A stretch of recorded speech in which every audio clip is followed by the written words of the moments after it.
नमस्कार, आदाब, सत श्री अकाल मेरे दोस्तों। आगे आपका होस्ट और दोस्त प्रतीक सिंह लेकर के प्रमुख तथ्यों के साथ आप सभी के लिए पॉलिटी वीडियो का अगला क्लास। मगर पॉलिटी आपकी समाप्त हो चुकी है, जैसे कि आप सब जान चुके हैं। और अब हम पॉलिटी से ही जुड़े हुए जो कुछ मिसलेनियस क्वेश्चंस हैं जिनका आपको नॉलेज होना चाहिए, ज्ञान होना चाहिए, एक एग्जाम में बैठने वाले एस्पिरेंट्स के रूप में भी, और एक सफल व्यक्तित्व के रूप में भी, और एक देश के नागरिक के रूप में भी आपको इन चीज़ों का नॉलेज होना चाहिए। इसलिए वैसी सारी चीज़ों को लेकर के मैं भी आपकी क्लासेस ले रहा हूँ। नहीं तो अगर पॉलिटी से पॉलिटी बोले तो हमारा समाप्त हो चुका है। और कुछ मिसलेनियस तथ्य हैं जो कहीं ना कहीं पॉलिटी से ही रिलेट करते हैं दोस्तों, और वो आपको पता होने चाहिए, जो आपके सर्वांगीण विकास के लिए बहुत ही जरूरी है। तो आइए उसी क्रम बढ़ते हुए आज हम पढ़ने वाले हैं भारत के राष्ट्रीय प्रतीक एक नज़र में। तो भारत के जितने भी राष्ट्रीय प्रतीक हैं उन सभी को हम एक नज़र में देखेंगे, उनके बारे में जानेंगे, उनके बारे में पहचानेंगे। उनसे बनने वाले एग्जाम के क्वेश्चंस भी आपको उसी के सारे फैक्ट्स आपको ध्यान रखने हैं, क्योंकि वो एकदम फैक्ट बेस्ड पूरे हैं ये, और फैक्ट्स के बेस्ड पे ही आपसे क्वेश्चंस एग्जाम में भी आपको देखने मिलता है। जैसे भारत का राष्ट्रीय पंचांग क्या है? आप बस कितनों को पता है कमेंट बॉक्स में आंसर कीजिए, और जितनों को नहीं पता वो जरूर लिखिए sir no, I don't know, या नो सर। जिनको पता लिखिए यस और आंसर लिखिए, जिसको नहीं पता लिखिए नो सर, हम नहीं जानते। ये पहला हो गया। दूसरा, भारत के राष्ट्रगान को किस तिथि को अपनाया गया था? ये हो गया एक क्वेश्चन। फिर भारत के राष्ट्रगीत को किस तिथि को अपनाया गया था? भारत के राष्ट्रगान को किसने गाया? भारत के राष्ट्रगीत को किसने गाया? भारत के राष्ट्रगान में किसने संगीत दिया? भारत के राष्ट्रगीत में किसने संगीत दिया? भारत का राष्ट्रीय वृक्ष क्या है? अशोक चिन्ह को संविधान में कब अपनाया गया, या अशोक चिन्ह को राष्ट्रीय चिन्ह के रूप में, राष्ट्रीय प्रतीक चिन्ह के रूप में कब अपनाया गया? ये तिरंगे झंडे को संविधान में कब अपनाया गया? तिरंगे झंडे को राष्ट्रध्वज के रूप में कब अपनाया गया? ऐसे बहुत सारे क्वेश्चन जो आपके एग्जाम में आते हैं, आपके नजर के सामने से आते हैं, चले जाते हैं। जिनको पढ़े हैं वो एक नजर में बना लेते हैं और तुरंत वो नंबर हासिल कर लेते हैं, और जो नहीं पढ़े हैं वो उतने सरल से क्वेश्चंस को छोड़ देते हैं और बाकी कॉम्पिटिशन से बाहर हो जाते हैं। क्योंकि मुद्दा वो नहीं कि जो क्वेश्चन किसी से नहीं बन रहा वो मुझसे बन जाए। मुद्दा ये कि जो क्वेश्चन सबसे बन रहा है वो तो आपसे बनना ही चाहिए। जो क्वेश्चन सबसे बन रहा है वो तो आपसे बनना ही चाहिए। फिर जो किसी से नहीं बन रहा वो ना भी बने तो दिक्कत नहीं है, ताकि आप कंपटीशन में बने रहें, है ना। इसलिए आपको इन बातों को ध्यान में रखना है। आइए दूसरी क्रम में आगे बढ़ते हैं और आज की क्लास की शुरुआत करते हैं उन सारे क्वेश्चंस के आंसर की जो मैंने अभी आपके सामने पूरा रखा है, उस सभी के उत्तर की तलाश में। राष्ट्रीय ध्वज हमारा क्या है? तिरंगा है। पहले एक बार हम पूरा लिस्ट देख लेते हैं। तो भारत का राष्ट्रीय ध्वज क्या है भैया? सर भारत का राष्ट्रीय ध्वज है तिरंगा। हमारा राष्ट्रगान क्या है? राष्ट्रगान है जन गण मन। राज चिन्ह क्या है? देखेंगे राज चिन्ह क्या है? तो अशोक चक्र हमारा राज चिन्ह है। राष्ट्रीय कैलेंडर क्या है? तो आप बोलिए भाई शक संवत हमारा राष्ट्रीय कैलेंडर है। भारत का राष्ट्रीय कैलेंडर क्या है? राष्ट्रीय कैलेंडर का बात है तो वह शक संवत, ठीक है। हमारी राष्ट्रभाषा क्या है? तो हिंदी। राष्ट्रीय लिपि क्या है? तो हमारी देवनागरी लिपि है। राष्ट्रीय स्वतंत्रता दिवस कब मनाया जाता है? तो 15 अगस्त को। राष्ट्रीय गणतंत्र दिवस कब मनाया जाता है? 26 जनवरी को। राष्ट्रीय पुष्प क्या है? कमल। राष्ट्रीय पक्षी क्या है? मोर। अब आप बोलेंगे सर इसे तो वो बचपन से पता है। अच्छा, शक संवत आप में से सबको पता था? मैं बता रहा हूँ सभी को नहीं पता होगा कि आपका राष्ट्रीय कैलेंडर शक संवत है। आप में से हर एक कोई को पता नहीं होगा, मैं बता सकता हूँ आपको। तो आगे बढ़ते हैं। राष्ट्रीय गीत क्या है? वंदे मातरम। राष्ट्रीय फल क्या है? आम। राष्ट्रीय खेल क्या है? हॉकी। हालांकि हॉकी को लेकर विवाद रहता है कि इसको भी कहीं लिखित रूप में नहीं है ऐसा करके, वो सब अलग बात है। राष्ट्रीय वाक्य क्या है? सत्यमेव जयते, कि सत्य में ही विजय है या सत्य की ही जय होती है, तो सत्यमेव जयते। राष्ट्रीय मुद्रा है रुपया। राष्ट्रीय पेड़ है बरगद। आपको ऑप्शन पीपल आता है तो बरगद पीपल में बच्चे हमेशा कंफ्यूज होते हैं, मगर अब आपको याद रहेगा अच्छे से कि राष्ट्रीय पेड़ हमारा है बरगद। ऐसा पेड़ जो हमारे राष्ट्र को वरदान दे सके, ऐसे याद रहेगा आपको, राष्ट्र को वरदान दे सके, वरदान से बरगद। हमारे राष्ट्रपिता है महात्मा गांधी। हमारा राष्ट्र धर्म है धर्मनिरपेक्ष, अर्थात हमारा कोई भी धर्म नहीं है, हम सभी धर्मों से निरपेक्ष हैं। तो आइए दोस्तों, इन सभी को जानने के बाद हम वन बाय वन अब उन हर एक चिन्ह की डिटेल्ड जानकारी की ओर बढ़ रहे हैं, है ना। आप उसके ऊपरी पर तो जानकारी ले लिए, एक एक बिंदु वाला, जो आपको लग रहा है अरे हमको तो इतना सब पता है, मगर अब ऐसी तथ्य आपको मिलेंगे जो आपको नहीं पता होगा। जैसे जैसे क्लासेस आगे बढ़ेंगी बहुत सारे ऐसे अनसुने तथ्य आएंगे जो आपको नहीं याद होगा, मगर आज याद कर लेना है। आइए, हमारा राष्ट्रीय ध्वज है तिरंगा, क्योंकि 3 रंग है। भारत के राष्ट्रीय ध्वज को तिरंगा कहा जाता है। तिरंगा मतलब 3 रंग से मिलकर बना हुआ।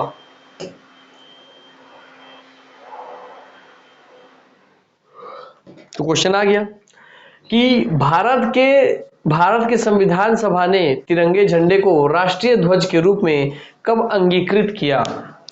तो भारत के संविधान सभा ने तिरंगे झंडे को राष्ट्रीय ध्वज के रूप में कब अंगीकृत किया, कब उसको संविधान में तिरंगा हमारा राष्ट्रीय ध्वज होगा ये माना। तो उत्तर है दोस्तों 22 जुलाई 1947। क्यों सर? क्योंकि दोस्तों हमको आजाद कब होना था, याद करना ट्रिक बता रहा हूं सर। हमको आजाद होना था 15 अगस्त 1947 को।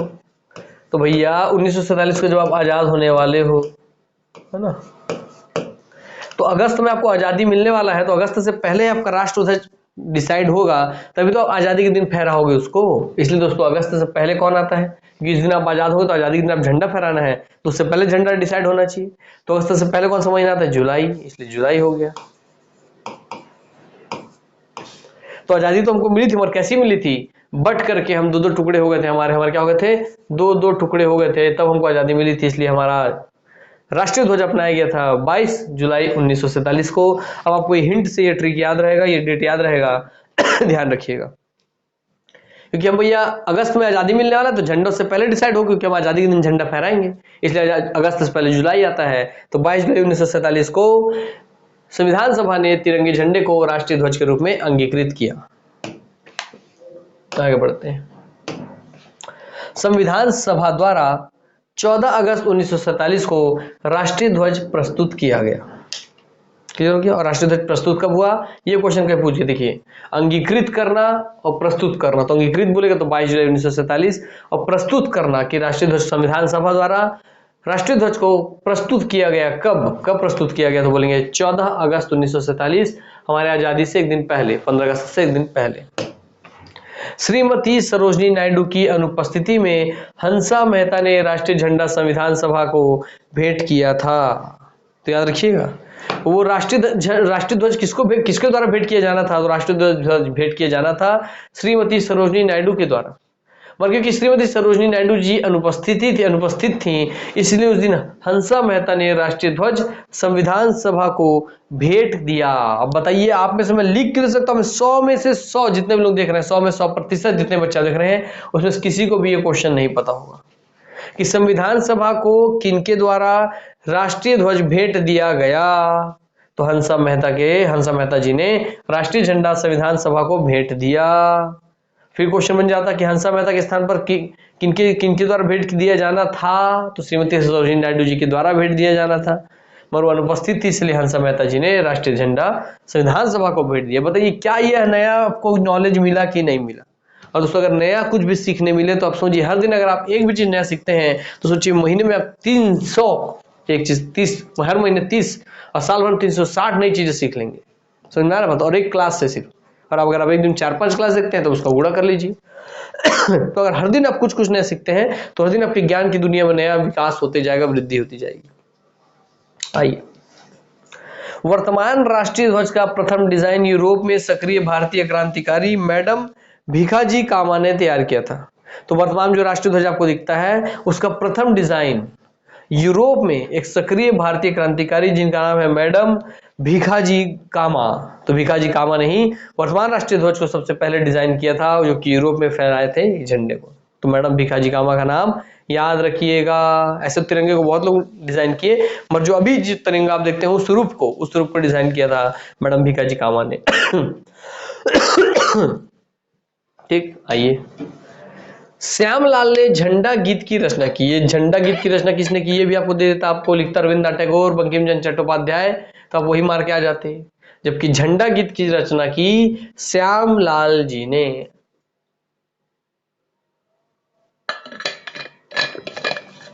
मैं फिर ये बोल सकता हूं कि आप में 100% को यह नाम नहीं पता होगा, कि झंडा गीत की रचना किसने की, तो श्यामलाल जी ने।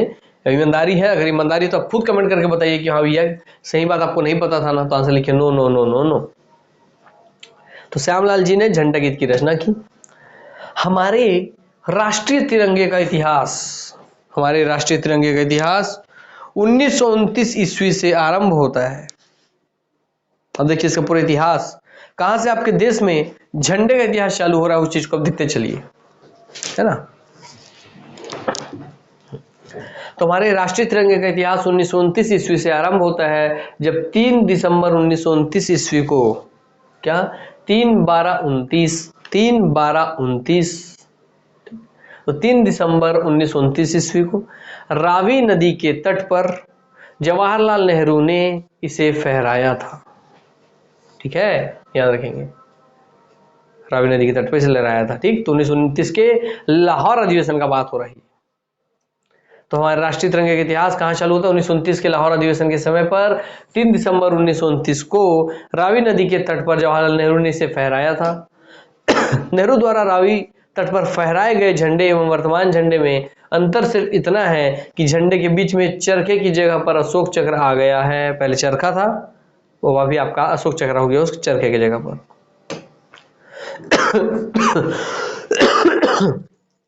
15 अगस्त 1947 ईस्वी को देश की स्वतंत्रता के अवसर पर अधिकृत रूप से इसे फहराया गया एवं इसे 21 तोपों की सलामी दी गई।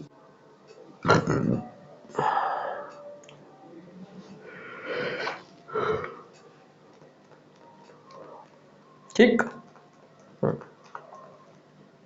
ध्वज का प्रयोग एवं प्रदर्शन ध्वज संहिता द्वारा नियमित होता है। अर्थात आप ध्वज को कैसे फोल्ड करना है, ध्वज को कैसे खोलना है, ध्वज को कैसे फहराना है, कौन सा हिस्सा ऊपर रहेगा, कौन सा हिस्सा नीचे रहेगा, किस टाइम फहराना है, किस टाइम उतार लेना है, ये सारे नियम कानून ध्वज से जुड़े हुए। आपके ध्वज का प्रयोग, जैसे भी ध्वज का प्रयोग होता है और उसका कैसे हमको प्रदर्शन कर सकते हैं हम, वो सारा नियम कानून ध्वज संहिता द्वारा नियमित होता है। अर्थात ध्वज संहिता एक लिखी गई समझिए नियम कानून का आपका पुस्तक समझिए कि ध्वज को कैसे हर चीज कार्य करना है, ध्वज से जुड़ा हुआ हर एक इन्फॉर्मेशन इसमें दिया गया है, जिसको आप ध्वज संहिता के नाम से जानते हैं। और इसी के द्वारा नियमित होती है ध्वज का प्रयोग और प्रदर्शन भी। राष्ट्रीय ध्वज, सोचिए, आप सोचेंगे तिरंगा झंडा बता रहे हैं सर, राष्ट्रीय झंडा क्या होता है, तिरंगा झंडा, उसके अंदर कितना सारा चीज है। समझ में आ रहा है कि कंटेंट हम कहां से ला रहे हैं, आपको किस स्तर का कंटेंट दे रहे हैं, थोड़ा अंदाजा भी है आपको। दोस्तों आप यूपीएससी लेवल का कंटेंट पढ़ रहे हैं, और देखिए यूपीएससी में कितने सरल सरल कंटेंट होते हैं, मगर ये कि वो सब पढ़ते हैं, वो किसी भी चीज को पूर्ण पढ़ते हैं, इसलिए कहीं से क्वेश्चन आता है तो उनसे बन जाता है। आपको यहाँ के कोचिंग सेंटर या आप ऑनलाइन अपूर्ण पढ़ते हैं, आधा अधूरा पढ़ते हैं, तो आपसे आधा अधूरा ही बनता है एग्जाम में क्वेश्चन। इसे कोई चीज पूरा पढ़िए ना, कोई टफ चीज है क्या बताइए। किसी चीज को पूरा पढ़ेंगे तो कहीं से क्वेश्चन पूछेगा, आपसे बनना ही है। आधा अधूरा पढ़ेंगे तो हमेशा डर बना रहेगा, क्या यार आधा अधूरा पढ़ाओ तो आधे बाकी बच्चे आधे से अगर क्वेश्चन आ गया तो तब तो छूट जाएगा। तो डर रखना ही क्यों भाई, अगर आपके मन में डर है तो फिर कॉन्फिडेंस कैसे आएगा, और कॉन्फिडेंस लाना है तो पूरा पढ़ना पड़ेगा। सोचिए एक शब्द सिर्फ राष्ट्रीय ध्वज, उसके अंदर कितनी सारी जानकारी आपको मिल रही है, ये वाला मुद्दा है। तो आपको इज्जत होना चाहिए इस कंटेंट का। राष्ट्रीय ध्वज का आकार आयताकार है, जिसकी लंबाई एवं चौड़ाई का अनुपात 3:2 है। क्लियर हो गया। राष्ट्रीय ध्वज के केंद्र में सफेद पट्टी के भीतर 24 तिलियां वाला अशोक चक्र अंकित है। हमारे राष्ट्रीय ध्वज में 3 रंग हैं, केसरिया सबसे ऊपर, श्वेत मध्य में तथा हरा सबसे नीचे है। केसरिया रंग आत्मनियंत्रण एवं शक्ति या शौर्य का प्रतीक है। प्रतीक है मैंने मैं हूं मैं हूं मैं हूं। तो जो केसरिया रंग है वो आत्मनियंत्रण, क्या आदमी को खुद पे आत्मनियंत्रण होना चाहिए, खुद पे खुद का नियंत्रण होना चाहिए, शक्ति का प्रतीक है। तो केसरिया रंग आत्मनियंत्रण व शक्ति का प्रतीक है। श्वेत रंग शांति एवं सत्य का प्रतीक है। जो श्वेत रंग है वो शांति का और सत्य का प्रतीक है। तो श्वेत रंग भैया शांति का और सत्य का प्रतीक है। सत्य हमेशा श्वेत कलर की तरह एकदम साफ होता है, बिना किसी दाग के, सत्य पे कोई दाग नहीं होता है। ठीक, इसलिए बोल रहा है श्वेत रंग शांति का और सत्य का प्रतीक है। हरा रंग समृद्धि एवं हरियाली का प्रतीक है। तो समृद्धि एवं हरियाली का प्रतीक है, जो कि नीचे आता है। चक्र धर्म, गतिशीलता एवं प्रगति का प्रतीक है। जो हमारे बीच में अशोक चक्र है वह धर्म उस धर्म की गतिशीलता एवं देश की प्रगति का प्रतीक है कि जैसे चक्र हमेशा चलते रहता है वैसे ही हमारे देश में हमेशा प्रगति करते रहे, गतिशील बना रहे, कभी देश की अर्थव्यवस्था ठप ना हो, कभी देश का कोई धर्म ठप ना हो। तो चक्र धर्म, गतिशीलता और प्रगति का प्रतीक है। राष्ट्रध्वज के अंदर अंकित धर्म चक्र की 24 तिलियां दिन के 24 घंटों को दर्शाती है कि आदमी को 24 घंटे निरंतर प्रयास करना चाहिए देश के विकास के लिए। तो तिलियों की संख्या अशोक चक्र में कितनी भैया आपके? तो 24 है, 24। ध्वज संहिता के अनुसार झंडारोहण करने वाले व्यक्ति को राष्ट्रध्वज से 3 कदम की दूरी पर खड़ा होना चाहिए। कहने का मतलब जो व्यक्ति, ध्वज संहिता में बात लिखा हुआ कि जो भी व्यक्ति झंडा फहराता है, झंडारोहण करता है, उस व्यक्ति को राष्ट्रध्वज से 3 कदम की दूरी पर होना चाहिए। जहां राष्ट्रध्वज फहरा रहा है उसे 3 कदम पीछे हो और वहां से वो व्यक्ति वह झंडा फहराए। क्लियर रहेगा? क्या आपको ये बात पता थी? 3 कदम वाला बात नहीं पता था, झंडा संहिता में लिखा है और हम आपके लिए इंपॉर्टेंट है क्योंकि कभी आपको भी हम कोशिश करेंगे आप एक अधिकारी बने किसी विभाग के और आपको भी नसीब हो कि आप भी कभी झंडा फहराए, इसलिए आपके लिए इसलिए लाइन ऐड किया गया दोस्तों। ठीक, तो आप भी नसीब हो, भगवान करे कि आपको, सबको, हम सभी को ये नसीब हो ये दिन। राष्ट्रीय शोक के समय राष्ट्रीय ध्वज को आधा झुका दिया जाता है। ठीक है, तो जो पूरा फहरा रहे हैं उसको आधा फहरा के ही रोक देते हैं, आधा झुका देते हैं, जो भी आप मान सकते हैं जब राष्ट्रीय शोक हो। संपूर्ण देश में राष्ट्रपति, उपराष्ट्रपति एवं प्रधानमंत्री की मृत्यु होने पर राष्ट्रध्वज झुका दिया जाता है। पूरे देश भर में ही जब राष्ट्रपति, उपराष्ट्रपति एवं प्रधानमंत्री की मृत्यु होती है तो राष्ट्रध्वज को आधा झुका दिया जाता है मेरे दोस्त। राष्ट्रध्वज राष्ट्रपति एवं प्रधानमंत्री की मृत्यु पर 12 दिनों तक झुका रहता है। तो राष्ट्रपति और प्रधानमंत्री की मृत्यु होगी तो 12 दिनों तक राष्ट्रध्वज झुका रहता है तथा आकाशवाणी एवं दूरदर्शन में से शुभ गुणों का प्रसारण किया जाता है। और आकाशवाणी और दूरदर्शन से शुभ गुणों का प्रसारण किया जाता है। राष्ट्रध्वज 7 दिनों तक जब झुकाया जाता है जब पूर्व राष्ट्रपति एवं उपराष्ट्रपति अथवा प्रधानमंत्री का निधन हो जाए। जब प्रेजेंट राष्ट्रपति प्रधानमंत्री का निधन हो जाए तो 12 दिन, जब पूर्व राष्ट्रपति, उपराष्ट्रपति और पूर्व सब में पूर्व प्रधानमंत्री का निधन हो तो 7 दिन के लिए झुकाया जाता है। क्या आप सबको ये नियम पता था? नहीं पता होगा, मैं तो बता रहा हूं। राष्ट्रध्वज के बारे में आप इतना सारा पढ़े ही नहीं होंगे, कभी कोई पढ़ाया ही नहीं होगा आपको। आप भारत के नागरिक, आपको अपने राष्ट्रध्वज के बारे में कुछ नहीं पता, मैं लिख के दे सकता हूं। तो आप खुद सोचिए कि आपको किस लेवल का कंटेंट मिल रहा है और आपको कितना इसका इज्जत सम्मान करना चाहिए। मगर आप फिर भी लाइक नहीं करेंगे, शेयर नहीं करेंगे, भैया कहीं नहीं सेंड करना है, ना स्टेटस लगाना है, ना फेसबुक में डालना है, ना व्हाट्सएप में डालना है, कहीं नहीं शेयर करना है ना। चलिए कोई बात नहीं, भगवान देख रहे हैं भैया सबके मेहनत को, आपके और मेरे भी। जो जैसा मेहनत करेगा उसको सफल मिलेगा। आइए, राष्ट्रीय ध्वज उच्चतम न्यायालय के मुख्य न्यायाधीश तथा लोकसभा अध्यक्ष के निधन पर दिल्ली में झुका दिया जाता है। तो राष्ट्रीय ध्वज उच्चतम न्यायालय के जब मुख्य न्यायाधीश, माने सर्वोच्च न्यायालय के मुख्य न्यायाधीश तथा लोकसभा अध्यक्ष के निधन पर दिल्ली बस में झुका दिया जाता है कि दिल्ली में जितने राष्ट्रध्वज हैं झुक जाएंगे। दिल्ली एवं संबंधित राज्य की राजधानी में केंद्रीय मंत्री की मृत्यु पर राष्ट्रीय ध्वज झुका दिया जाता है। दिल्ली और जिस राज्य का वो केंद्रीय मंत्री होगा, कोई मंत्री किसी न किसी राज्य में पैदा हुआ होगा, इसलिए वो दिल्ली और संबंधित राज्य जहां वो पैदा हुए हैं, संबंधित राज्य की राजधानी में, राजधानी वहां जहां होगी, वह केंद्रीय मंत्री की मृत्यु पर, कोई केंद्रीय मंत्री मरता है तो उसकी मृत्यु पर राष्ट्रीय ध्वज झुका दिया जाता है। संबंधित राज्यों में मुख्यमंत्री के, राज्यपाल की, मुख्यमंत्री या राज्यपाल की मृत्यु होने पर राष्ट्रीय ध्वज पूरे राज्य में झुका दिया जाता है। जिस राज्य के मुख्यमंत्री, राज्यपाल की मृत्यु होगी उस राज्य में झुका दिया जाता है राष्ट्रीय ध्वज। भारतीय संसद, राष्ट्रपति भवन तथा सर्वोच्च न्यायालय आदि के स्मारकों के ऊपर स्थायी रूप से वर्ष भर राष्ट्रीय ध्वज फहराने की व्यवस्था की गई है। जो भारत का संसद है, राष्ट्रपति का भवन है तथा सर्वोच्च न्यायालय है, इनके ऊपर वर्ष भर, स्थायी रूप से वर्ष भर राष्ट्रीय ध्वज फहराने की व्यवस्था की गई है। राष्ट्रीय चिन्ह हमारे हैं अशोक चिन्ह, है ना। अशोक चक्र, चक्र आप पढ़े हो नहीं, अशोक चिन्ह है। और इस अशोक चिन्ह में ये जो चक्र है अशोक चक्र, इसमें 24 तिलियां है। तो हमारा राष्ट्रीय चिन्ह है भैया अशोक चिन्ह, क्योंकि सम्राट अशोक द्वारा ही इस कलाकृति का निर्माण करवाया गया था। और मैं वह खुशनसीब हूँ जो सारनाथ जाकर के, वाराणसी गया, वहां से सारनाथ जाकर के रियल वाले अशोक चक्र का दर्शन किया है मैंने सारनाथ में। ठीक, याद रखिएगा। क्लियर? आइए, वाराणसी की, मैं क्या बोलता, वाराणसी के पास सारनाथ में बोला था ना, मैं वही गया हूँ, म्यूजियम है वाराणसी के समीप सारनाथ में। वही आपके सारनाथ में गौतम बुद्ध जो अपना 5 शिष्यों को दीक्षा सारनाथ में दीक्षा दिए थे, तो वो वाला मंदिर लेफ्ट में है, और राइट साइड में आपके ये वाला म्यूजियम है जहाँ पे अशोक स्तंभ रखा गया है। तो वाराणसी के समीप सारनाथ में स्थित अशोक के सिंह स्तंभ के शीर्ष पर मौजूद आकृति भारत का राष्ट्रीय चिन्ह है।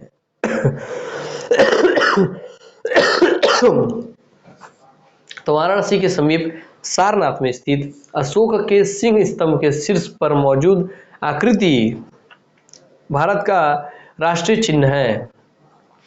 तो सिंह स्तंभ है, उसके शीर्ष पर मौजूद जो आकृति है वही उनका राष्ट्रीय चिन्ह है।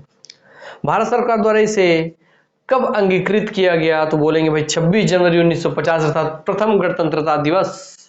तो भारत सरकार द्वारा इसे 26 जनवरी 1950 को अंगीकृत किया गया, किसे, आपके राष्ट्रीय चिन्ह को।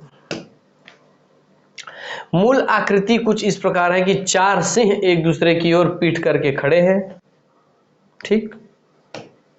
4 सिंह कुछ इस प्रकार हैं कि उनमें से 3 ही एक तरफ से देखने पर दिखते हैं। सिंहों के जैसे देखिए, ऐसी बात है भाई, 4 आगे पीछे होंगे तो 3 ही एक बार में दिखेंगे, सामने वाले दिखेंगे, इधर राइट साइड वाले, इधर लेफ्ट साइड वाले दिखेंगे, इसके जस्ट पीछे वाले छुप जाएंगे, जबकि इसमें 4 सिंह। जब उधर से दिखेंगे तो ये दिखेंगे उधर वाले, और ये दिखेंगे, तो इस तरीके से हमेशा 3 सिंह दिखेंगे। है इसमें 4 सिंह, दिखते हैं 3 सिंह, और नीचे पे घोड़ा, बैल, हाथी ऐसे बने हुए हैं अपना, ठीक। आइए आगे बढ़ते हैं, हो गया। तो 3 ही एक तरफ से देखने पर दिखते हैं, जैसा आपको दिखा। सिंहों के नीचे घंटे के आकार वाले पद्म पर अंकित एक चित्र, वल्लरी में एक हाथी। तो सिंहों के नीचे घंटे के आकार वाले पद्म पर, तो घंटे के आकार वाला पद्म देख लीजिए आप, ये है वो घंटे का आकार वाला पद्म, दिख रहा है पद्म जिसपे है, हाँ, उस घंटे के आकार वाले पद्म पर नीचे का घंटे के आकार वाले पद्म पर अंकित एक चित्र, वल्लरी में एक हाथी, एक दौड़ते हुए घोड़े। इसका जानवर पूछा है ना एक बार क्वेश्चन में, ये अशोक चिन्ह में आपके कौन कौन से जानवर, तो सिंह तो है, तो सिंह के अलावा हाथी है उसमें, दौड़ते हुए घोड़े हैं उसमें, एक सांड है, एक सिंह, सिंह तो ही है, इन सब की आकृति अंकित है। क्लियर हो गई बातें। तो कौन कौन है, हाथी, घोड़ा, सांड, सिंह, हाथी, घोड़ा, सांड, सिंह, हाथी, घोड़ा, सांड, सिंह। क्लियर। चलिए, चित्रवल्लरी की मध्य धर्मचक्र अंकित है, अर्थात 2 जानवरों के बीच में आपका मध्य में धर्मचक्र अंकित है। कौन सा धर्मचक्र भैया, इसको बोलेंगे धर्मचक्र। ये धर्मचक्र अंकित है, ठीक। ये देखिए सांड, ये देखिए घोड़ा दौड़ता हुआ, उधर वैसे आपका हाथी वैसे दिया हुआ है, ठीक।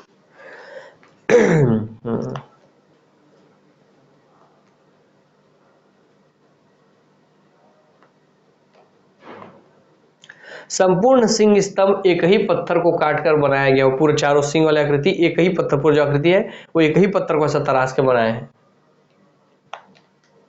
नीचे फलक में देवनागरी लिपि में सत्यमेव जयते लिखा गया, जो आपका राष्ट्रीय वाक्य है। क्या लिखा है, सत्यमेव जयते लिखा है देवनागरी में, बल्कि आपको यहाँ पे दिख रहा है सत्यमेव जयते, देवनागरी लिपि में लिखा हुआ है ये, लेफ्ट से राइट, टॉप टू बॉटम, उसे बोलते हैं देवनागरी लिपि। सत्यमेव जयते को भारत का राष्ट्रीय वाक्य घोषित किया गया है। इसका अर्थ होता है सत्य की हमेशा विजय होगी, सत्यमेव जयते, कि सत्य में ही विजय है, ये सत्य की हमेशा विजय होगी। सत्यमेव जयते मुंडकोपनिषद से लिया गया, ये क्वेश्चन को बहुत बार पूछा हुआ है कि सत्यमेव जयते कहाँ से लिया गया है। तो सत्यमेव जयते जो शब्द है दोस्तों आपका वाक्य है, वो लिया गया है मुंडकोपनिषद से। कहाँ से, मुंडकोपनिषद से लिया गया है।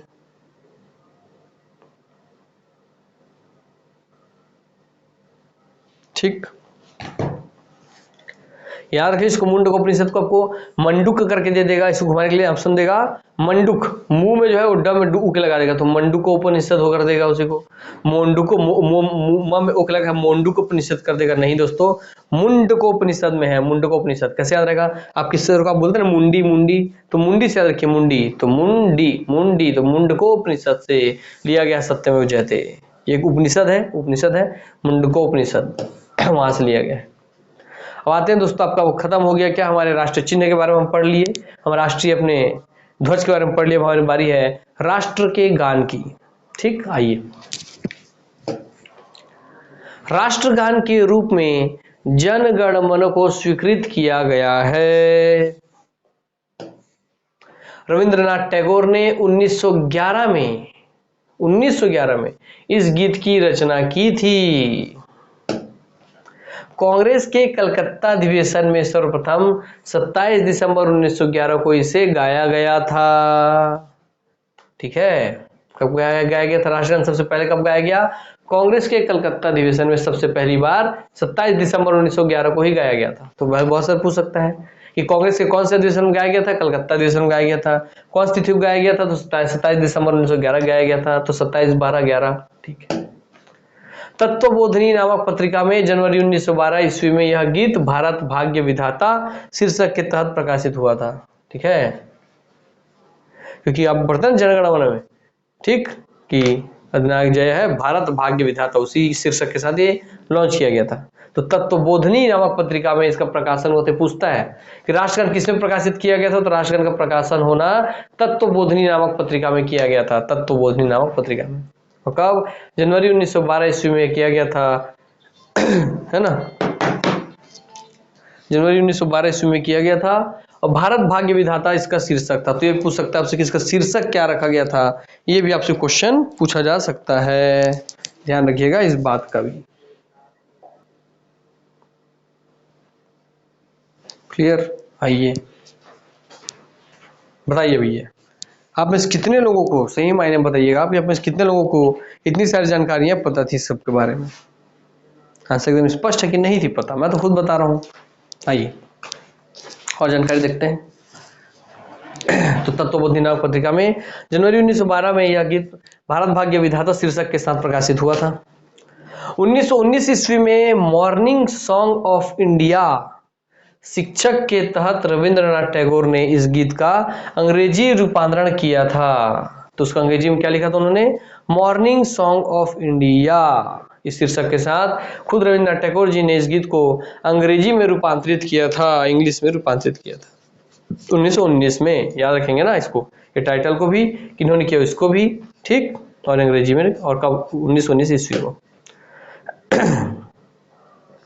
जन गण मन संविधान सभा ने राष्ट्रगान के रूप में 24 जनवरी 1950 को अंगीकृत किया है। तो ये पूछता है, तो आप देखिए 26 जनवरी 1950 को गणतंत्र बने, उससे 2 दिन पहले ही राष्ट्रगान को अपनाया, जनगण मन को राष्ट्रगान बनाया गया। क्यों? ताकि हम गणतंत्र दिवस के दिन अपने राष्ट्रगान को गा सके। तो गाना है तो उससे 2 दिन पहले इसको बना दो, क्योंकि उससे पहले ही बनाना होगा। तो 26 जनवरी से 2 दिन पहले 24 जनवरी को जनगण मन को संविधान सभा ने राष्ट्रगान के रूप में 24 जनवरी 1950 को अंगीकृत किया। इस गाने में प्रथम पंक्ति में 52 सेकंड एवं दूसरी पंक्ति में 20 सेकंड लगते हैं। कहने का मतलब, जब इस राष्ट्रगान को पूरा गाएंगे, शुरुआत से लेकर अंत तक पूरा पढ़ेंगे इसको, तो इसमें दोस्तों 52 सेकंड का समय लगता है। और जब आप केवल इसका प्रथम और अंतिम पंक्ति पढ़ें तो इसमें केवल 20 सेकंड लगता है। ये इसका दीर्घ रूप या मेन रूप होता है, ये इसका लघु रूप कहलाता है। तो फिर पूछता है राष्ट्रगान अपने लघु रूप में कितने सेकंड में पढ़ा जाता है? तो 20 सेकंड में। ठीक है, और अगर अपने पूर्ण रूप में पढ़ा जाए तो 52 सेकंड लगना चाहिए राष्ट्रगान में। आइए आगे बढ़ते हैं। राष्ट्रीय गीत, अब आगे राष्ट्रगान के बाद हमारा आ गया राष्ट्रीय गीत की बारी। भारत में राष्ट्रीय गीत का दर्जा वंदे मातरम को मिला हुआ है। वंदे मातरम।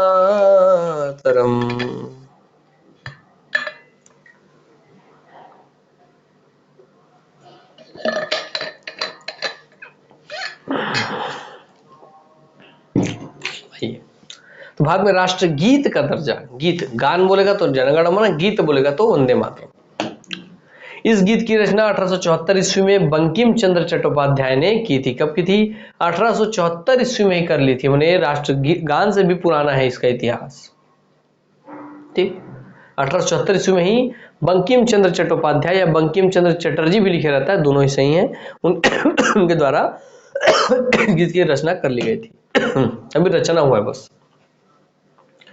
इस गीत की रचना बंकिम चंद्र के प्रसिद्ध पुस्तक आनंदमठ में की गई थी, अर्थात बंकिम चंद्र चटर्जी या चट्टोपाध्याय जी का एक प्रसिद्ध पुस्तक है आनंदमठ, उसी पुस्तक में इस गीत की रचना की गई थी।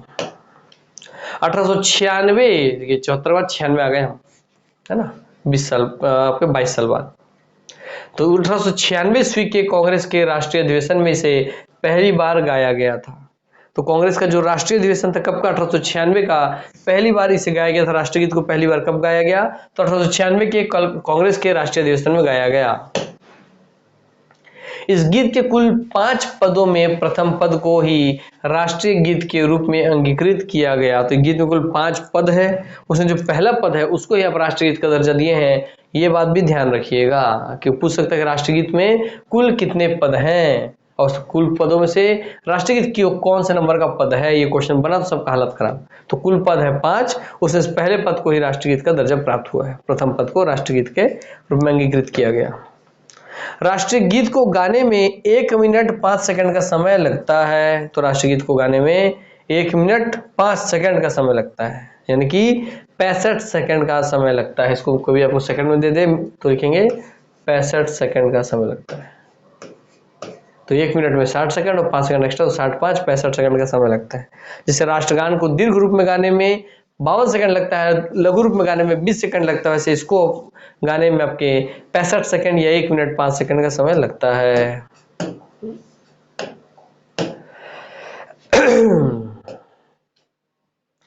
इस गीत को सर्वप्रथम स्थापित करने का श्रेय यदुनाथ भट्टाचार्य को प्राप्त है। स्थापित का बात कर, रचना का नहीं। तो इस गीत को सर्वप्रथम स्थापित करने का श्रेय किसको जाता है? ये क्वेश्चन एकदम नया, एकदम यूनिक रेट में अगर आ जाता तो मैं बता रहा हूं, आप में से कोई इसका आंसर नहीं मार के आते, सब बंकिम चंद्र चटर्जी मार के आते और वहीं आप पूरा हो जाते गलत। तो क्वेश्चन ध्यान रखिए दोस्तों कि इस गीत को सर्वप्रथम स्थापित करने का श्रेय अगर बोले तो वह यदुनाथ भट्टाचार्य, यदुनाथ भट्टाचार्य, यदुनाथ भट्टाचार्य, यदुनाथ भट्टाचार्य, यदुनाथ भट्टाचार्य राष्ट्रगीत को स्थापित करने का श्रेय जाता है सबसे पहले। राष्ट्रगीत को बैंड पर बजाने की धुन मास्टर कृष्णराव द्वारा 1949 ईस्वी में तैयार किया गया। तो बैंड पे जिसको बजा सकें, ये किसके द्वारा तैयार किया गया? तो बैंड पे बजा सकें इसकी धुन तैयार की थी मास्टर कृष्णराव द्वारा। तो कृष्ण भगवान को समझ करके कृष्ण भगवान तो ऐसा काम कर सकते हैं कि राष्ट्रगीत को बैंड में पिरो सकते हैं, ठीक। तो कृष्णराव मास्टर द्वारा, और कब? 1949 में, हमारे गणतंत्र बनने से 1 साल पहले। मास्टर कृष्णराव के निर्देशन में मास्टर गणपत सिंह ने इसे पहली बार बजाया भी। तो इसका धुन को तैयार किसने किया? कृष्णराव जी ने, मगर बजाया किसने? तो गणपत सिंह ने। तो कृष्ण भगवान गणेश भगवान, कृष्ण भगवान गणपति गणेश भगवान, ऐसे आपको याद है। बनाया कृष्ण भगवान ने, बजाया गणेश भगवान ने, ऐसे याद रख लीजिए। वर्तमान में यह गीत राग सारंग में स्वरबद्ध धुन में गाया जाता है। किसमें? राग सारंग। पूछ ले कि वंदे मातरम किस राग में गाया जाता है? तो वंदे मातरम राग सारंग में गाया जाता है। तो राग सारंग में स्वरबद्ध धुन में गाया जाता है, परंतु इस धुन को पन्नालाल घोष ने तैयार किया था। तो जो धुन है उसको तैयार किया कि इन्होंने, पन्नालाल घोष ने। बैंड वाले का बात करेंगे, बैंड के लिए धुन किसने बनाया? कृष्णराव ने।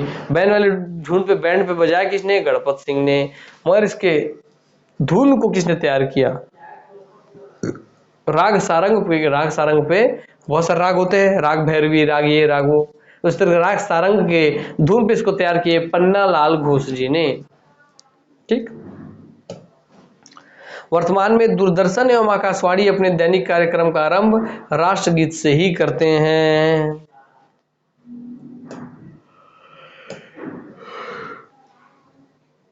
अब बारी आ गया दोस्तों आपके राष्ट्रीय पंचांग का, ठीक।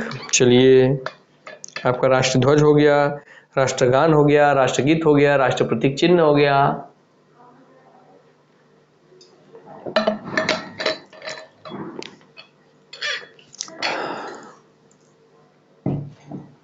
राष्ट्रीय पंचांग, भारत का राष्ट्रीय पंचांग शक संवत पर आधारित है। किस पर आधारित है? शक संवत पर, शक संवत पर, शक संवत पर। तो भारत का राष्ट्रीय पंचांग शक संवत पर आधारित है, ठीक। चलिए,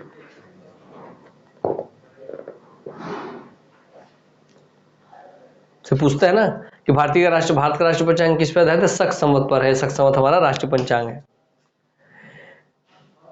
ग्रेगोरियन जो कैलेंडर है उसका आधार भी शक संवती है। ग्रेगोरियन कैलेंडर किसे बोलते हैं? जो आप जनवरी, फरवरी, मार्च, अप्रैल सुनते हैं ना, सप्ताह के 7 दिन, मंडे, ट्यूसडे, जैसे उसे कहते हैं ग्रेगोरियन कैलेंडर। तो उस ग्रेगोरियन कैलेंडर का आधार भी शक संवती है। भारतीय राष्ट्रीय पंचांग का आधार भी शक संवती है।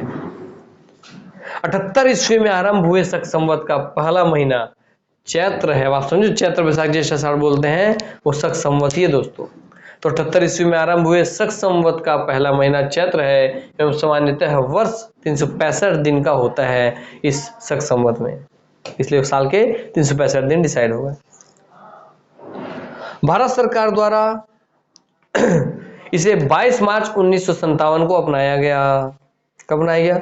आजादी के 10 साल बाद अपनाया गया राष्ट्रीय पंचांग को। आजादी के 47 में हुआ, उसके 10 साल बाद 57 में अपनाया गया। कब? 22 मार्च को। ठीक, कैसे याद रहेगा सर? 224 मार्च का 3 तो 4 3 7, तो देखिए 57, तो 47 के बाद अगला 7 कब आता है? 57 में ही। तो 22 मार्च 1957 को इसको अपनाया गया राष्ट्रीय पंचांग के रूप में। राष्ट्रीय कैलेंडर ग्रेगोरियन कैलेंडर की तिथियों से स्थायी रूप से मिलती जुलती है। सामान्यतः एक चैत्र 22 मार्च का होता है और लीप वर्ष में 21 मार्च को आधा अधूरा छोड़ दीजिए। चलिए अब आगे दोस्तों आपके राष्ट्रीय पशु पे हम आ गए, जो कि है आपका टाइगर, बंगाल टाइगर। राजसी बाघ, तेंदुआ, टाइग्रिस धारीदार जानवर है। इसकी मोटी पीली लोम चर्म का कोट होता है जिस पर गहरी धारीदार पट्टियां होती हैं। लावण्यता, ताकत, फुर्तीलापन और अपार शक्ति के कारण बाघ को भारत के राष्ट्रीय जानवर के रूप में गौरवान्वित किया गया है। ज्ञात 8 किस्मों की प्रजाति में से शाही बंगाल टाइगर यानी कि बाघ उत्तर पूर्वी क्षेत्रों को छोड़कर भारत छोड़कर देश भर में पाया जाता है और पड़ोसी देशों में भी पाया जाता है, जैसे नेपाल, भूटान और बांग्लादेश। भारत में बाघों की घटती जनसंख्या की जांच करने के लिए अप्रैल 1973 में प्रोजेक्ट टाइगर चलाया गया था। इसको भी पूछता है कि भारत में प्रोजेक्ट टाइगर कब चला, तो वर्ष 1973, अप्रैल 1973। इसको याद रखिए, ये वर्ष बहुत बार पूछा है। तो प्रोजेक्ट टाइगर या बाघ परियोजना अप्रैल 1973 में चलाया गया, इसकी शुरुआत की गई। अब तक इस परियोजना के अधीन 27 बाघ के आरक्षित क्षेत्रों की स्थापना की गई है। कितने? 27 बाघ के आरक्षित क्षेत्रों की स्थापना की गई है, जिनमें 37,761 वर्ग किलोमीटर क्षेत्र शामिल है। तो 27 बाघ के आरक्षित क्षेत्र है। क्लियर हो गया? एक चीज और चेक कर लेते हैं हम लोग।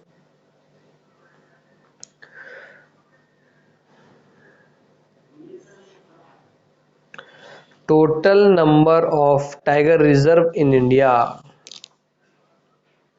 According to National Tiger Conservation Authority, out of 50 tiger reserves, the TCPs of following 35 tiger reserves have been approved by NTCA and rest are under। ठीक है, दो टोटल 50 टाइगर रिजर्व है मेरे दोस्तों। टोटल कितने हैं?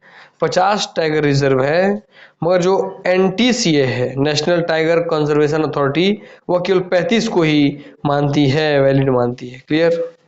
चलिए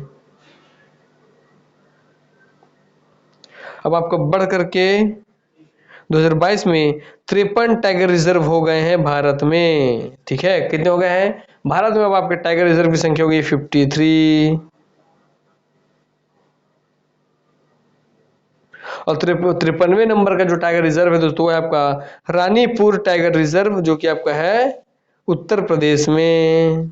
तो टोटल अभी वर्तमान भारत में 53 टाइगर रिजर्व हैं, जिसमें 53वें नंबर का है रानीपुर टाइगर रिजर्व, जो कि उत्तर प्रदेश में है। क्लियर? आइए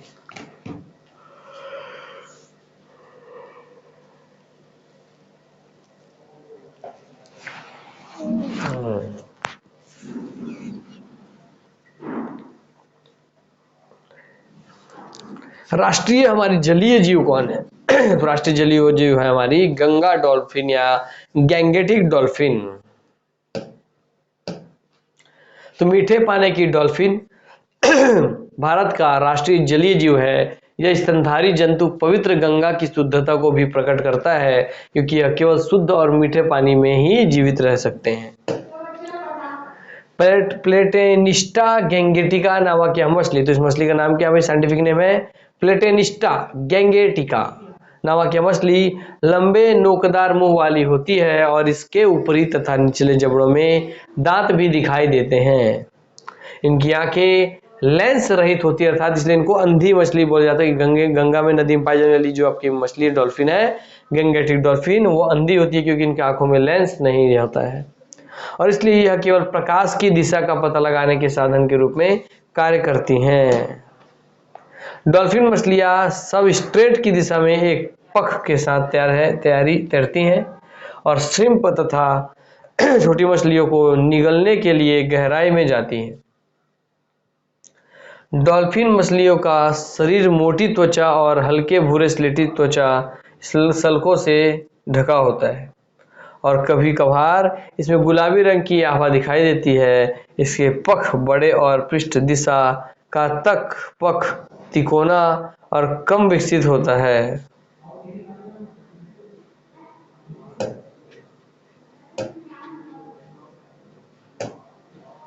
इस स्तनधारी जंतु का माथा होता है जो सीधा खड़ा होता है।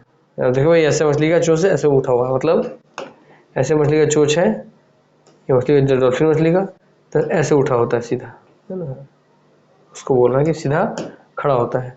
तो इस स्तनधारी जंतु का माथा होता है जो सीधा खड़ा होता है और इसकी आंखें छोटी छोटी होती हैं। नदी में रहने वाली डॉल्फिन मछलियां एक एकल रचनाएं हैं और मादा मछली नर मछली से बड़ी होती है। तो मादा मछली नर मछली से बड़ी होती है दोस्तों, ये पहचान है। जो ज़्यादा बड़े साइज की होगी मादा मछली, जो छोटे साइज का होगा नर मछली। इन्हें स्थानीय तौर पर सुसु कहा जाता है क्योंकि ये सांस लेते समय ऐसी ही आवाज निकालती हैं। इस प्रजाति को भारत, नेपाल, भूटान और बांग्लादेश की गंगा, मेघना, ब्रह्मपुत्र नदियों में तथा बांग्लादेश की कर्णफुली नदी में देखा जाता है। भारत में कहाँ देखा जाता है? इसको भारत में भी, नेपाल में भी, भूटान में भी, बांग्लादेश में, सब जगह देखा जाता है। गंगा में नदी में, मेघना नदी में, ब्रह्मपुत्र नदी में, कर्णफुली नदी में।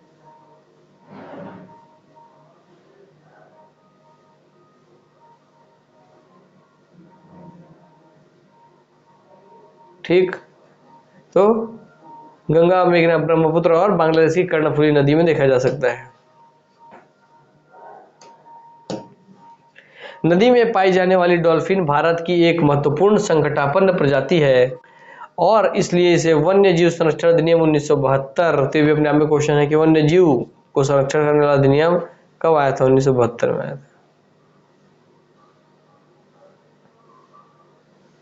इस प्रजाति की संख्या में गिरावट के मुख्य कारण है अवैध शिकार और नदी के घटते प्रवाह, भारी तलछट, बैराज के निर्माण के कारण इनके अधिवास में गिरावट आती है और इस प्रजाति के लिए प्रवास में बाधा पैदा करते हैं।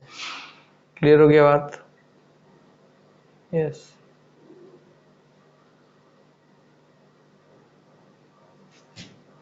ठीक, तो इस प्रजाति के लिए प्रवास में बाधा पैदा करते हैं। आते हैं राष्ट्रीय फल की ओर हम दोस्तों, है ना। किसकी ओर आते हैं हम? थोड़ा सा राष्ट्रीय फल की ओर हम आ रहे हैं। राष्ट्रीय फल आम, अल्फांसो आम, अल्फांसो नहीं आम है, बस अल्फांसो बोल रहा हूं मैं ऐसे। एक गूदेदार फल जिसे पकाकर खाया जाता है या कच्चा होने पर इसे अचार आदि में इस्तेमाल किया जाता है। या मैग्नीफेरा इंडिका इस नाम है, साइंटिफिक नाम। तो आम का साइंटिफिक नाम क्या है? Mangifera indica. मैग्नीफेरा इंडिका का फल अर्थात आम है जो उष्णकटिबंधीय हिस्से का सबसे अधिक महत्वपूर्ण और व्यापक रूप से उगाया जाने वाला फल है। तो उष्णकटिबंधीय फल है। इसका रसदार फल vitamin A, vitamin C, vitamin D का एक समृद्ध स्रोत है। भारत में विभिन्न आकारों, मापों और रंगों के आमों की 100 से अधिक किस्में पाई जाती हैं। आम को अनंत समय से भारत में उगाया जाता रहा है। कवि कालिदास ने इसकी प्रशंसा में गीत लिखे हैं। आम की प्रशंसा में अलेक्जेंडर ने इसका स्वाद चखा है और साथ ही चीनी धर्म यात्री हेन सांग ने भी। मुगल बादशाह अकबर ने बिहार के दरभंगा में 1 लाख से अधिक आम के पौधे रोपे थे, जिसे अब लाखी बाग के नाम से जाना जाता है। किस नाम से? लाखी बाग। आते हैं राष्ट्रीय खेल हॉकी की ओर मेरे दोस्त, है ना।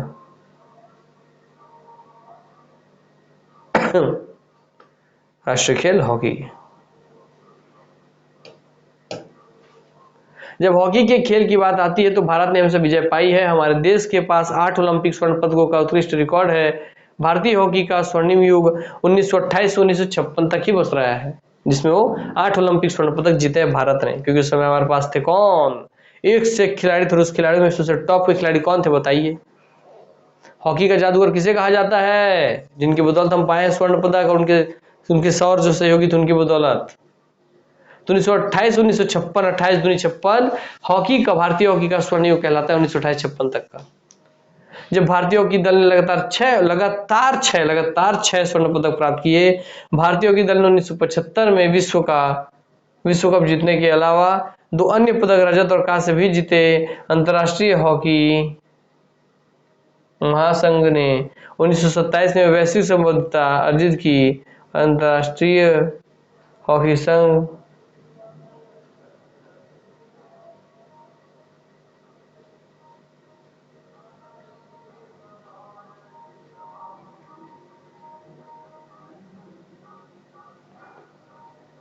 अंतर्राष्ट्रीय हॉकी संघ FIH की सदस्यता प्राप्त की। हो गया। अंतर्राष्ट्रीय हॉकी महासंघ ने 1927 में वैश्विक संबद्धता अर्जित की और अंतर्राष्ट्रीय हॉकी संघ FIH federation of international hockey की सदस्यता प्राप्त की। मुद्रा चिन्ह, हमारा मुद्रा चिन्ह कौन है भैया, ये है हमारा मुद्रा चिन्ह, रुपए। भारतीय रुपए का प्रतीक चिन्ह अंतर्राष्ट्रीय स्तर पर आदान प्रदान तथा आर्थिक सबलता को परिलक्षित कर रहा है। रुपए का चिन्ह भारत की लोकाचार का भी एक रूपक है। रुपए का यह नया प्रतीक देवनागरी लिपि के र और रोमन लिपि के अक्षर R को मिलाकर बना है, जिसमें एक क्षैतिज रेखा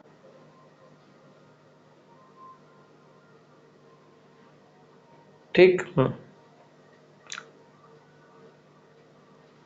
तो यहाँ जो रुपए है ये देवनागरी लिपि के र और रोमन लिपि के R, तो र और R को मिलाकर बना है। तो रोमन लिपि, देवनागरी लिपि और रोमन लिपि, जिसमें एक क्षैतिज रेखा भी बनी हुई है, बीच में एक क्षैतिज रेखा, ये वाला, यस, जिसमें बीच में क्षैतिज रेखा बनी हुई है। यह रेखा हमारे राष्ट्रध्वज और बराबर के चिन्ह को प्रतिबंधित करती है। भारत सरकार ने 15 जुलाई 2010 को इस चिन्ह को स्वीकार कर लिया है। 15 जुलाई 1910 का,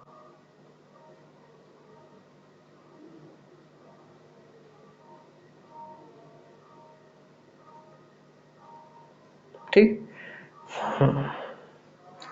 यह रेखा हमारे राष्ट्रध्वज तथा बराबर के चिन्ह को प्रतिबंधित करती है। भारत सरकार ने 15 जुलाई 2010 को, कब, तो 15 जुलाई 2015 7/10 15/7/10 15/10 15/10 का बीच में जुलाई, तो 15 जुलाई 2010 को इस चिन्ह को स्वीकार कर लिया। तो इसकी तिथि याद रखिए। भारत सरकार ने कब इसे अपनाया है, 15 जुलाई 2010 को अपनाया है, 15 जुलाई 2010 को अपनाया है। यह चिन्ह भारतीय प्रौद्योगिकी संस्थान मुंबई IIT मुंबई के पोस्ट ग्रेजुएट डिजाइन में जो किए थे श्री D उदय कुमार ने बनाया है। कि उन्होंने D उदय कुमार ने, उदय हो गया, राष्ट्र में नए प्रतीक चिन्ह का उदय हो गया, तो D उदय कुमार ने बनाया है। इस चिन्ह को भी कहा गया IIT बॉम्बे के हैं वो पोस्ट ग्रेजुएट। इस चिन्ह को वित्त मंत्रालय द्वारा आयोजित एक खुली प्रतियोगिता में प्राप्त हजारों डिजाइनों में से चुना गया है। इस प्रतियोगिता में भारतीय नागरिकों से रुपए के लिए नए चिन्ह के लिए डिजाइन आमंत्रित किए गए थे। इस चिन्ह को डिजिटल तकनीक तथा कंप्यूटर प्रोग्राम में स्थापित करने की प्रक्रिया चल रही है। इस चिन्ह को डिजिटल तकनीक तथा कंप्यूटर प्रोग्राम में स्थापित करने की भी प्रक्रिया चल रही, कंप्यूटर में भी ये चिन्ह रहे। क्लियर, याद रखेंगे 15 जुलाई 2010 को। आते हैं राष्ट्रीय पक्षी मोर की ओर।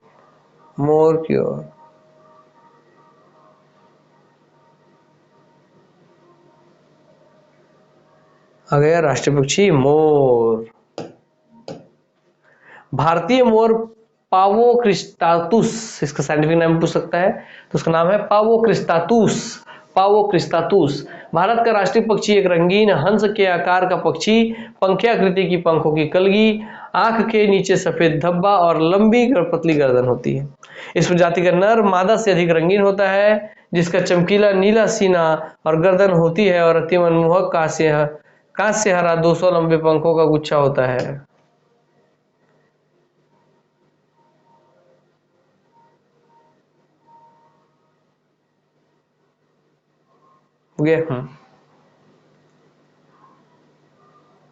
मादा भूरे रंग की होती है, नर से थोड़ा छोटा और इसमें पंखों का गुच्छा नहीं होता है। नर का दरबारी नाच पंखों को घुमाना और पंखों को संवारना सुंदर दृश्य होता है, दरबारी नाच कहलाता है। राष्ट्रीय पुष्प,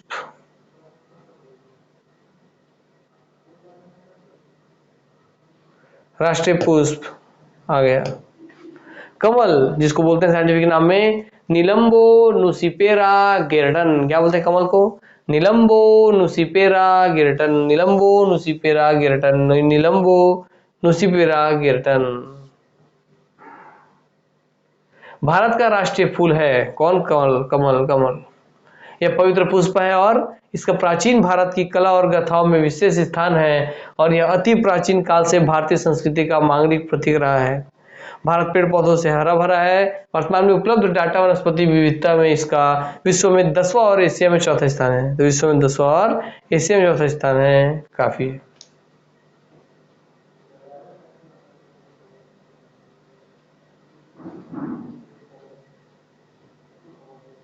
अब तक 70%, तो भाई याद रखें, विश्व में 10वें नंबर का और एशिया में चौथे नंबर का ये वनस्पति विविधता वाला पौधा है। ठीक, तो विश्व में 10वां, एशिया में चौथा। अब तक 70% भौगोलिक क्षेत्रों का सर्वेक्षण किया गया, उसमें से भारत के वनस्पति सर्वेक्षण द्वारा 47,000 वनस्पति की प्रजातियों का वर्णन किया गया है। आगे हमारे दोस्तों पेड़, राष्ट्रीय पेड़ जिसको बोलते हैं बरगद का पेड़, दिख रहा है आपको? यस, कितना दूर फैला हुआ है, सुंदरता देखिए कितना विशाल है, कितने बड़े एरिया को छाया दे रहा है। भारतीय बरगद का पेड़ फाइकस बेंगालेंसिस, तो इसका नाम याद रखें साइंटिफिक, बरगद का बरगद का बस है बेंगालेंसिस, तो फाइकस बेंगालेंसिस, जिसकी शाखाएं और जड़ें एक बड़े हिस्से में एक नए पेड़ के समान लगने लगती हैं। जड़ों से और अधिक तने और शाखाएं बनती हैं। इस विशेषता और लंबे जीवन के कारण इस पेड़ को अनश्वर माना जाता है और यह भारत के इतिहास और लोक कथाओं का एक अविभाज्य अंग है। आज भी बरगद के पेड़ को ग्रामीण जीवन का केंद्र बिंदु माना जाता है और गांव की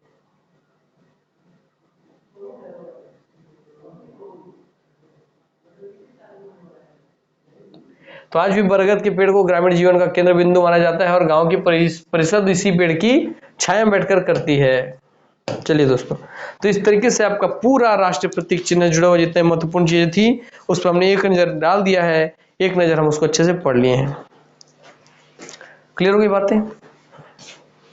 अब इसके बाद आपको कुछ और छोटी छोटी जानकारी है राष्ट्रगान से जुड़ा, वो भी आपको लिखवा देता हूँ ताकि वो भी आपका ना छूटे। फिर इस क्लास को आज हम खत्म कर देंगे। ठीक,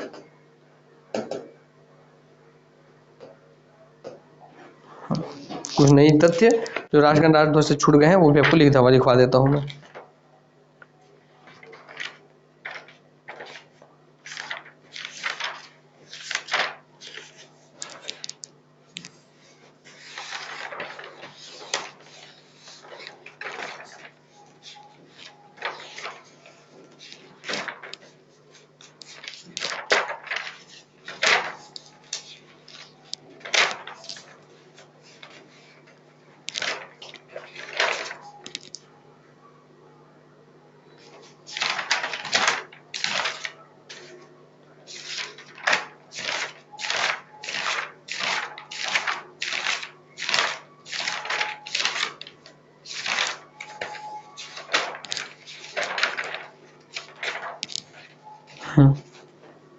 लिखिए,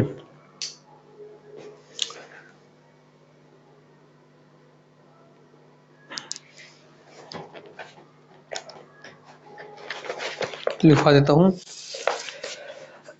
जो कि छूट गया आपका, है ना, राष्ट्रगान से जुड़ा हुआ छूटा की लाइन है मगर पूरा लिख दे रहा हूं उसको। ठीक है, राष्ट्रगान, इसकी तिथि कब इसको अंगीकृत किया गया? तो तिथि थी इसके भाई अंगीकृत करने की पहले गणतंत्र दिवस से 2 दिन पहले बने 24 जनवरी को, 24 जनवरी 1950। ठीक, इस तिथि से जनगण मन को हमारा राष्ट्रगान माना गया।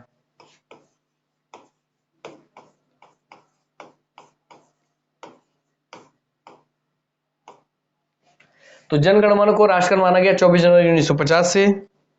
इसके रचयिता है कौन भैया? तो रविंद्रनाथ टैगोर जी। रविंद्रनाथ टैगोर जी।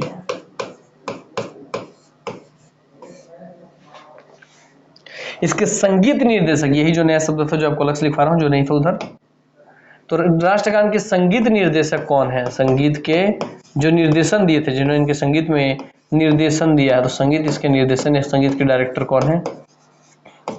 तो इसके संगीत के निर्देशक हैं कैप्टन ठाकुर राम सिंह।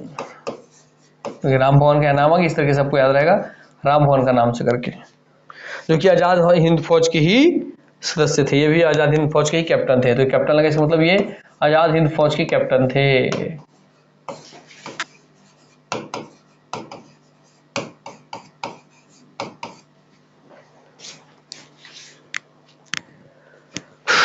इसका प्रकाशन कहाँ हुआ? इसका प्रकाशन हुआ था, तो आपको पता ही प्रकाशन वाला तत्वबोधिनी पत्रिका में।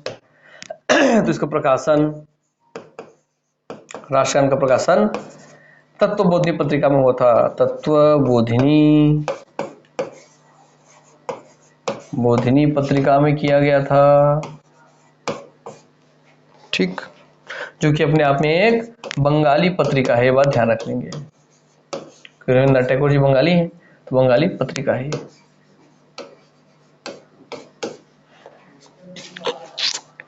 इसका गायन कब किया गया था?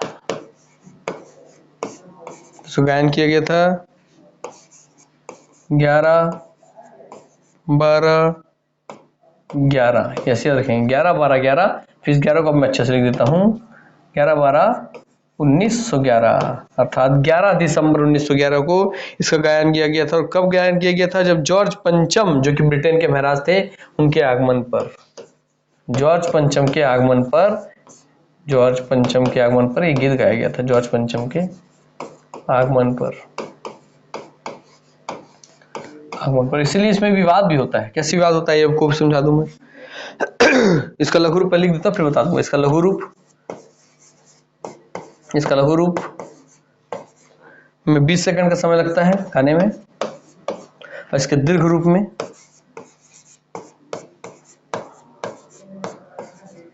52 सेकंड का समय लगता है। इसमें आपके टोटल 5 पैराग्राफ है ना? पैराग्राफ है 5 पैराग्राफ, GRAPH हो गया। इसके लघु रूप में इसका केवल फर्स्ट एंड 5th पैराग्राफ गाया जाता है। 5 पैराग्राफ है, पहला और 5वां पैराग्राफ बस गाते हैं, तो 20 सेकंड में लघु रूप हो जाता है। और दोस्तों लोग दीर्घ रूप में फर्स्ट से लेकर 5th तक का पूरा पैराग्राफ गाया जाता है, इसलिए इसमें 52 सेकंड लगता है। अब आते हैं इस पे विवाद क्यों होता है। तो ये पुनः चीज पर क्या, इसके संगीत निर्देशक कौन है? तो कैप्टन ठाकुर राम सिंह जी हैं। ये बात ध्यान रखिएगा आप, है ना? क्लियर हो गई बातें? चलिए अब इसमें विवाद क्यों रहा ये बताता हूँ। क्योंकि आप देख रहे हैं सर, इसका गायन 11 दिसंबर 1911 को जॉर्ज पंचम के आगमन पर किया गया, इसलिए इसके गाने राष्ट्रगान का शब्द देखिए, जनगण मन अधिनायक जय हे भारत भाग्य विधाता। इसका मतलब जन गण मन के अधिनायक, अर्थात जितने भी हमारे देश में जो जन मन जनता है, जो गण है हमारे समूह है, मन सभी लोगों के, जो जन गण मन है हमारे पूरे देश के अधिनायक, हे जन गण मन के अधिनायक, जन गण मन अधिनायक आपकी जय हो, जय है, क्योंकि आप हमारे हे भारत भाग्य विधाता, भारत के भाग्य के विधाता हैं। तो जॉर्ज पंचम को, जो कि आपके ब्रिटेन के महाराज थे, उनको खुश करने के लिए गाना गाया गया था कि हे जन गण मन के अधिनायक आपकी जय हो, क्योंकि आप ही तो है हमारे भारत के भाग्य के विधाता। सुनना है बात, ताकि वो खुश हो जाए। अंग्रेज को खुश करने के लिए गाया गया था। इसी बात पे कभी विवाद होता है कि राष्ट्रगान जनगण मन को नहीं बनाना चाहिए था, राष्ट्रगीत जो आप वंदे मातरम उसको आपको बनाना था, जहाँ राष्ट्रगान ये बात बोला जाता है। मतलब मैं इस चीज को जब शुरुआत सुन तो तौर पर तब सुनेंगे तो लगेगा कि यार इतना अच्छा गीत उसके स्वागत के लिए गाया गया अंग्रेज के लिए, तो हटा देना चाहिए। दोस्तों जब आप अच्छे से पढ़ेंगे तब समझेंगे कि यार ये गीत किसी के लिए गा दिया जाए, इसका मतलब ये थोड़ी कि गीत अपवित्र हो गया। जैसे अग्नि तो दो जगह जलती है, जब विवाह होता है तब भी, और जब कोई शमशान में जाता है तब भी। तो क्या अग्नि कभी अशुद्ध होती है क्या? इस नहीं, विवाह के लिए अग्नि शुद्ध होती है और शमशान जलने वाली अग्नि अशुद्ध होती नहीं। तो वैसे ही गीत भी दोस्तों किसके लिए गाई जा रही है, किसको समर्पित है, उससे गीत पर कोई प्रभाव नहीं पड़ता। जैसे कोई भी गीत होगा, है ना, उस गीत को आपने कितने लोगों को समर्पित किया होगा, उससे गीत पर कोई प्रभाव पड़ा क्या? आपने कई गर्लफ्रेंड होंगे आपके, कई बॉयफ्रेंड, उनके लिए आपने गीत गाया और वो धोखेबाज निकल गए, तो उससे वो गीत थोड़ी धोखेबाज हो गया। फिर दूसरी गर्लफ्रेंड, दूसरे बॉयफ्रेंड के लिए फिर वही गीत गाए होंगे। तो गीत जो होता है कभी अशुद्ध नहीं होता। इसलिए दोस्तों ये बात से मत मैटर कीजिएगा, मगर ध्यान रखना है कि कब गाया गया, तो जॉर्ज पंचम के आगमन पर गाया गया था 11/12/1911 को। और इसलिए गाया गया था ताकि ये खुश हो जाए और भाषा के आधार पर ABO असम, बंगाल और उड़ीसा, असम बिहार उड़ीसा, इन तीनों को उस समय यह भाषाई आधार पर, जबकि 1911 में हुआ गीत गाए खुश होकर, 1912 में ही ABO असम बिहार और उड़ीसा को एक अलग अलग राज्य बना दिया इन्होंने खुश होकर के। तो देखिए अगर उनको गीत सुना के हम उनसे अपना काम निकाल लिए ना भाई, तो और क्या चाहिए? जब उनको हम गीत सुना करके अपना काम निकाल ही ले रहे हैं तो इससे ज्यादा और क्या चाहिए आपको? चलिए, तो यहाँ पे आपको ये नॉलेज भी होगी। तो इसी के साथ अपनी वाणी को भी मैं विराम देता हूँ, आप सबसे अलविदा लेता हूँ। दुआ करता हूँ कि आप हमेशा हंसते रहें, खेलते रहें, खिलखिलाते रहें, निरोग रहें, स्वस्थ रहें, तंदुरुस्त रहें। यही मेरी दुआ है आप सबके लिए। मिलते हैं नेक्स्ट क्लास में, तब तक के लिए नमस्कार, जय हिंद, जय भारत, जय छत्तीसगढ़, वंदे मातरम, धन्यवाद। तो क्लास को शेयर कीजिएगा।